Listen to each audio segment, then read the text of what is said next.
ప్రకాశం బ్యారేజీకి వరద ఉధృతి అంతకంతకు పెరుగుతోంది. దీంతో అధికార యంత్రాంగం అప్రమత్తమైంది. బ్యారేజీ దిగువన ఉన్న గుంటూరు, బాపట్ల, కృష్ణా, ఎన్టీఆర్ జిల్లాలోని నదీ తీర మండలాల గ్రామాల ప్రజలను అప్రమత్తం చేశారు.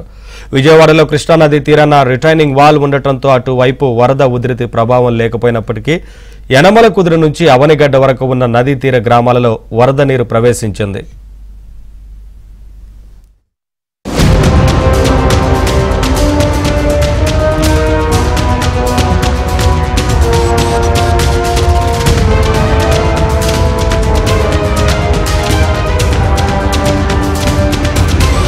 కృష్ణమ్మ మరోసారి పరవళ్లు తొక్కుతోంది. ఎగువ ప్రాంతాల్లోని రిజర్వాయర్లన్నీ నిండు కుండలా మారడంతో ప్రాజెక్టుల గేట్లు ఎత్తారు.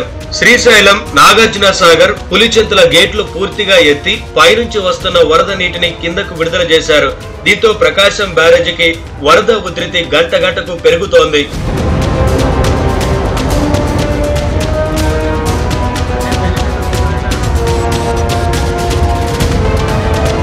శ్రీశైలం నుంచి నాగార్జున సాగర్ వరకు, అక్కడి నుంచి పులిచింతల, ప్రకాశం బ్యారేజీ వరకు ఉన్న కృష్ణా నది పరివాహక ప్రాంతంలో గత 2 రోజుల నుంచి కురుస్తున్న ఎడతెరిపి లేని వర్షాలతో వరద పోటెత్తింది. ఎగువ నుంచి వచ్చే కృష్ణమ్మతో పాటు పరివాహక ప్రాంతంలో కురిసే వర్షాలతో వాగులు, వంకలు పొంగి ప్రవహిస్తున్నాయి.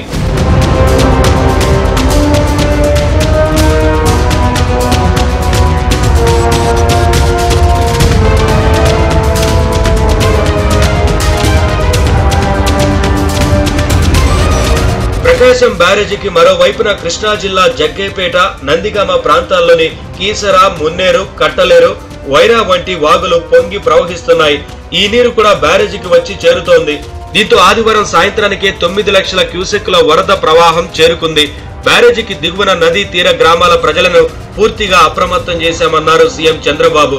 ముంపుకు గురయ్యే గ్రామాల నుంచి ప్రజానీకాన్ని సురక్షిత ప్రాంతాలకు కూడా తరలిస్తున్నామని వివరించారు.